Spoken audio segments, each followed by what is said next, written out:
오늘도 기도의 자리에 나오신 여러분 모두에게 하나님의 크신 은혜와 복이 넘치기를 축복합니다.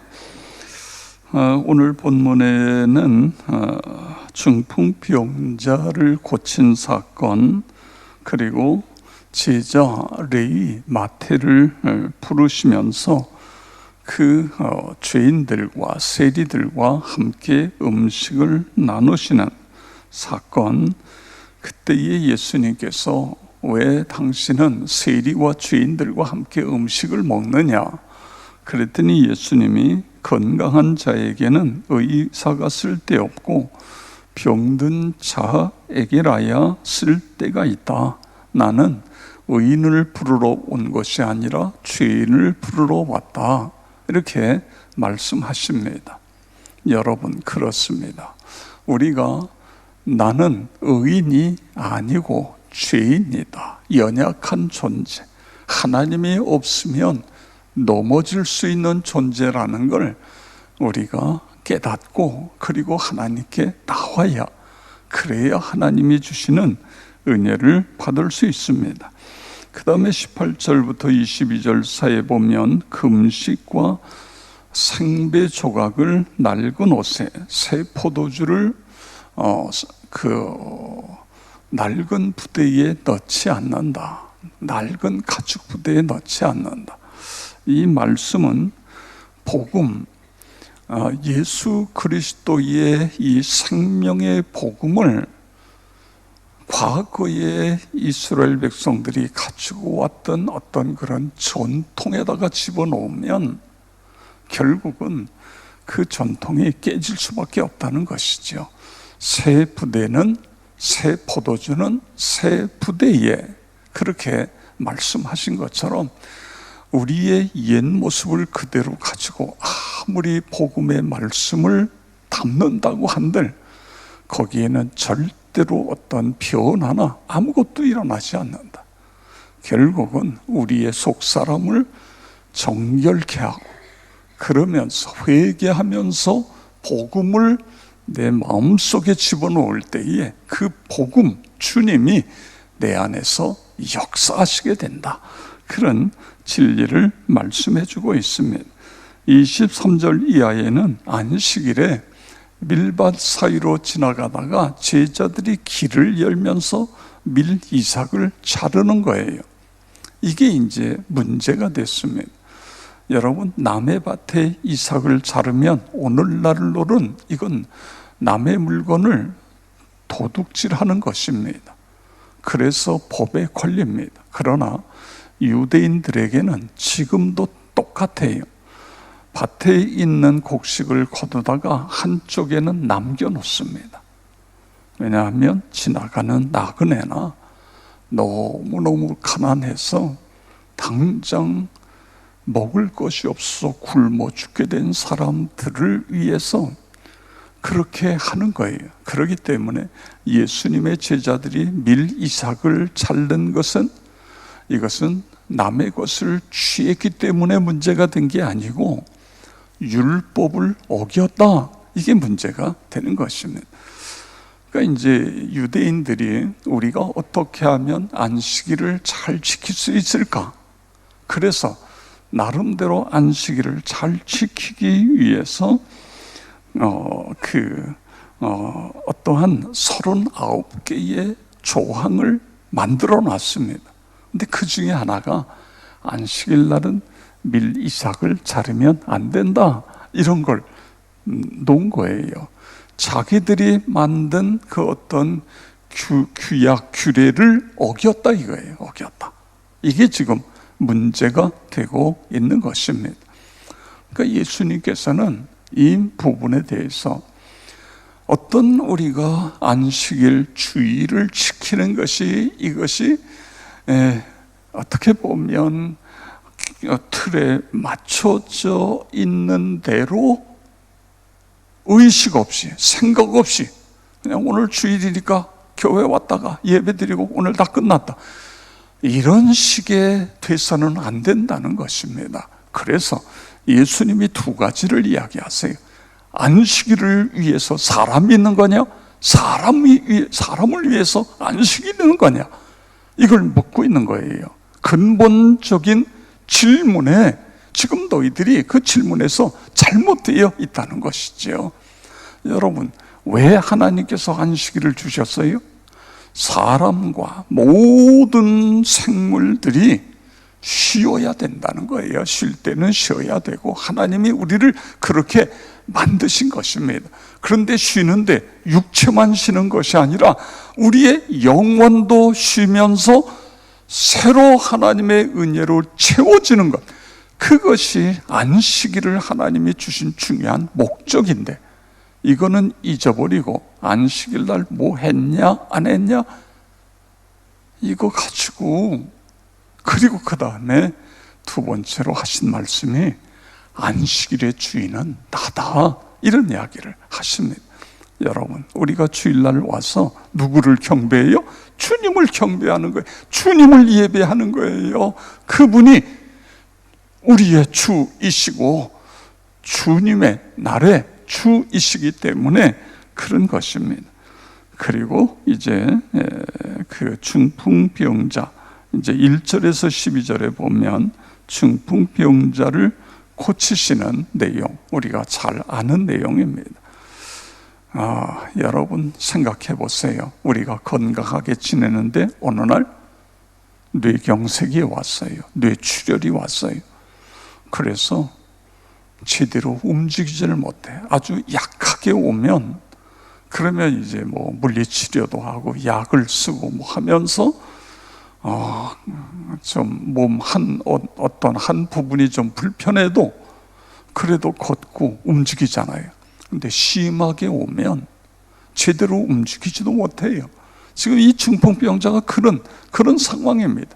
어제까지는, 아니 얼마 전까지는 별로 문제가 없었는데 풍을 맞아가지고 꼼짝 못하는 거예요. 근데 예수님의 소문을 듣죠. 이 사람도 듣고 그 주변에 있는 사람들도 듣고 보고, 그러면서 이 사람들 마음속에 어떤 것이 생겼어요? 믿음이 생긴 거예요. 오늘 우리는 이 믿음에 대해서 조금 생각하며 기도 제목을 가지려고 하는 것입니다. 우리가 그냥 듣고 그런가 보다, 예수님은 참 대단하다, 그분은 하나님의 아들이다, 그냥 이렇게 피상적으로 아는 사람들이라고 한다면 오늘 이 사건은 절대로 일어나지 않습니다. 여기에 대한 분명한 확신이 있어야 돼요. 그러니까 그 예수님을 내가 인격적으로 만나서 주님을 향하여 나의 주이십니다. 제가 지난 주일날도 말씀드렸습니다만, 제가 세례를 할 때는 꼭 예수님은 당신에게 누구냐 이렇게 물어봐요. 우리는 자꾸만 우리라는 개념 속에다가 넣어서 이 복음이 희석이 되는 거예요. 예수님이 나에게 누구냐 그거예요. 너에게 누구냐, 당신에게 누구냐, 누구예요? 그분이 나를 죄 가운데서 구원하신 나의 구세주이십니다. 여기에 대한 분명한 믿음이 있어야 됩니다. 그리고 이 믿음은 거기서 끝나는 것이 아니라 이 믿음이 행동으로 옮겨질 수 있는 행동의 믿음까지 나가야 된다, 이거예요. 많은 사람들이요, 이 사람을 예수님께 데려가면 이 사람 고칠 수 있다, 이런 믿음이 생겼잖아요.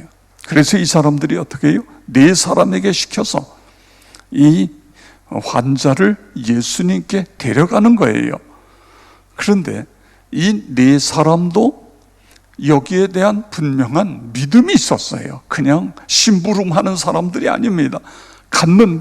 예수님께 갔는데 집에 예수님께서 많은 사람들에게 말씀을 가르치고 이미 집 문간까지 사람이 꽉 들어차 있는 거예요. 어떻게 들어갈 수가 없어요. 들어갈 수가. 그러니까 이 사람들이요, 야 이거 어떻게 하냐, 이거 어떻게 하지? 그러다가 야 지붕으로 올라가자, 지붕을 뜯어서 이 환자를 내리자. 누군가가 그런 이야기한 거예요. 야야야, 어떻게 지붕을 뜯어? 왜 지붕 뜯어서 내리면 되지? 이 사람 놔야 되잖아. 서로 옥신각신 안 하겠어요? 그러다가 그래 그러자. 그래서 물론 오늘날 같이 시멘트로 옥상을 만들어 놓으면 그걸 어떻게 듣습니까? 그런데 이제 옛날에 2000년 전에는 벽돌을 쌓고 위에다가 나무를 쫙 놓습니다. 그래서 나무 놓고 나무 잎 놓고 이런 걸 놓고 그 위에다가 흙을 바르는 거예요. 흙. 이스라엘은 비가 많이 안 오기 때문에. 그래서 그 위에는 옥상, 흙으로 만든 옥상입니다. 그래서 이 유대인들은 저녁이 되면 그 옥상에 올라가서 해가 지면 시원해지거든요. 그 옥상에 올라가서 거기서 돗자리 펴놓고 쉬기도 하고 대화도 하고 이런 거예요. 그러니까 올라가서 흙을 제끼고 나무를 제끼고, 물론 밑에 흙이 떨어지고 그렇겠죠. 세상에, 아니 밑에 예수님이 사람들에게 말씀을 전하는데 갑자기 위에서 쿵쿵 그러더니 뭐가 우수수 떨어지고, 그리고서는 구멍이 나고 거기에다가 환자를 내리고, 아마 거기에 있던 사람들은 도대체 이게 무슨 짓이냐 말이야. 누가 남의 집을 이렇게 구멍을 내고 헐고 그러느냐, 이런 일은 일어나지 않았겠어요? 그런데 환자가 내려와요. 이게 뭐야? 근데 예수님께서 죄사함을 받았다.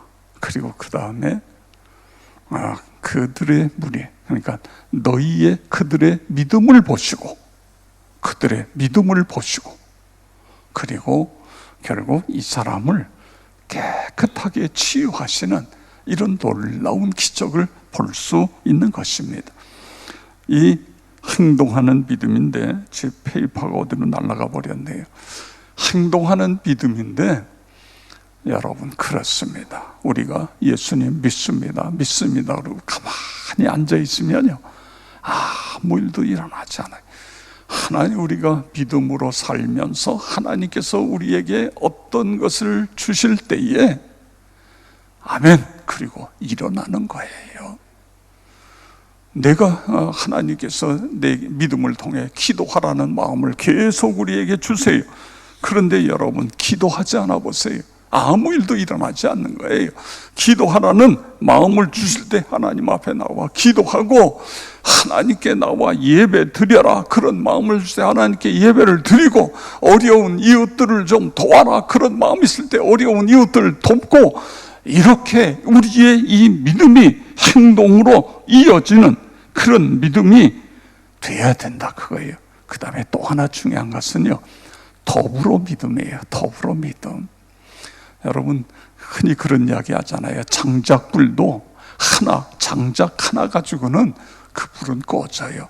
그런데 장작이 여러 개가 모이면 이 불은 또 활활 타오르는 거예요. 예수님도 두세 사람이 모인 곳에 내가 그들 중에 함께 하겠다, 이렇게 약속하고 계신 것입니다. 지금 이 환자가요, 혼자 이게 해결이 안 되잖아요. 더불어 함께요, 믿음을 함께 할 때, 믿는 사람들이 함께 힘을 모을 때에, 그때에 하나님께서 더 강력하게 역사하시죠. 그래서 그들의 믿음을 보시고 이렇게 성경에 말씀하고 계신 것을 볼 수 있습니다. 우리가 하나님 앞에 오늘 이 새벽에 기도하면서, 하나님, 내 믿음의 모습은 어떻습니까? 예수님, 하늘이 무너져도 예수 그리스도가 나의 주이십니다, 이런 분명한 믿음이 있는가? 그리고 주님께서 내게 말씀하실 때 아멘 하고 순종하는 믿음인가? 세 번째로는 우리가 함께 더불어입니다. 더불어 공동체예요. 더불어. 교회 안에 독불 장군이 있으면 안 돼요. 독불 장군과 같은 사람들은 뒤로 한 발자국 물러서서 연약한 사람들을 세워주고, 그러면서 우리의 공동체가 더 건강한 공동체.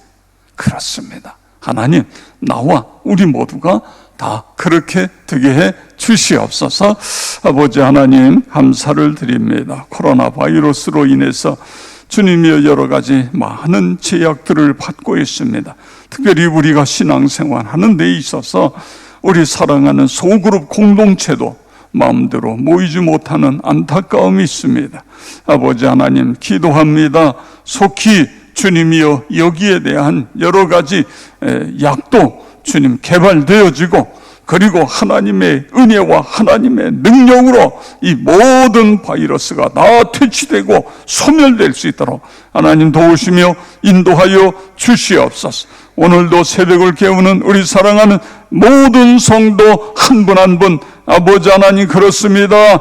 주님이여 새 포도주를 새 부대에 넣는 것처럼 늘 우리의 마음이 새로워져서 하나님의 말씀을 내 심령에 담고 날마다 새로워지는 그런 은혜를 경험하게 하여 주시옵소서. 새벽을 깨우는 우리 사랑하는 모든 성도 한 분 한 분 기억하시고 안수하여 주시옵소서. 성령 충만하여 하나님 앞에 기쁨이 되고 하나님이 자랑하는 하나님의 아들, 딸 다 되게 하여 주시옵소서. 새벽에 기도하다가 문제 해결받고 사업이 불같이 일어나며 취업의 문이 열려지고 자녀들의 앞길이 활짝 열리는 은혜를 경험하게 하여 주시옵소서. 모든 질병, 연약함, 어둠의 세력은 예수 그리스도의 이름으로 목경을 받고 떠나갈지어다. 치유와 회복이 일어나게 하여 주시옵소서. 아버지 하나님, 이 새벽 제단이 기적의 장소, 응답의 장소가 되게 하여 줄 것을 믿습니다. 부흥의 근원지 행복 발전소가 되게 하여 주시옵소서. 우리 다 같이 주여 세 번 부르고 통성으로 기도하겠습니다. 주여, 주여, 주여.